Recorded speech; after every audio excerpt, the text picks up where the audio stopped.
आपल्यासोबत मैथिलीची बहीण देखील आहे. आपण तिच्याशी बोलणार आहोत. खरं तर ताईचा संपर्क कधी झाला शेवट? शेवट ती इथून निघायच्या आधी झालेला. ताईचा एकंदरीत स्वभाव कसा होता? शांत होता आणि तिला भक्ती करायची, नेहमी करत राहायची भक्ती, भजन गायची.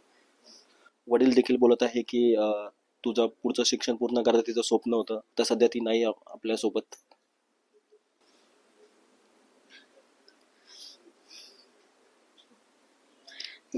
ह्यासाठी गव्हर्नमेंटच रिस्पॉन्सिबल आहे. त्यांनीच सिक्युरिटी चेक्स नीट नाही केले.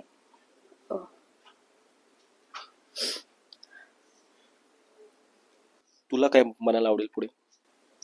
मी आत्ता B.Tech करते, फायनल इयरमध्ये, आणि M.Tech करायचं होतं.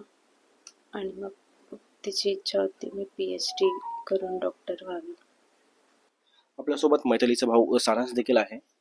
ताईचं शेवट बोलणं कधी झालं? ती निघायच्या आदल्या रात्री. ताईचा एकंदरीत स्वभाव कसा होता? ती शांत होती आणि कृष्णाची भक्त होती. खरं तर आम्ही पाहतोय की हालाकीची परिस्थिती, वडिलांनी खूप मेहनत केलेली आहे. ताईचं स्वप्न देखील वडिलांनी पूर्ण केलेलं आहे. तर कसं आता वडिलांना सोडी प्रोत्साहन देणं हे तुमचं काम आहे.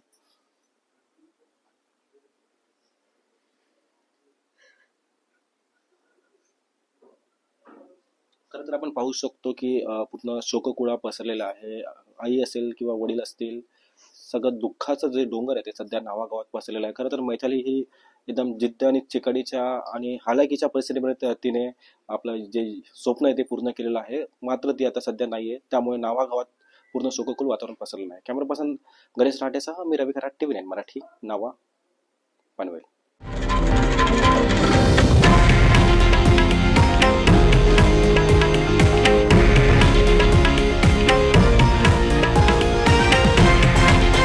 हे आहे देशातील नंबर 1 न्यूज नेटवर्क आणि आपण पाहत आहात TV9 मराठी, एकमेव.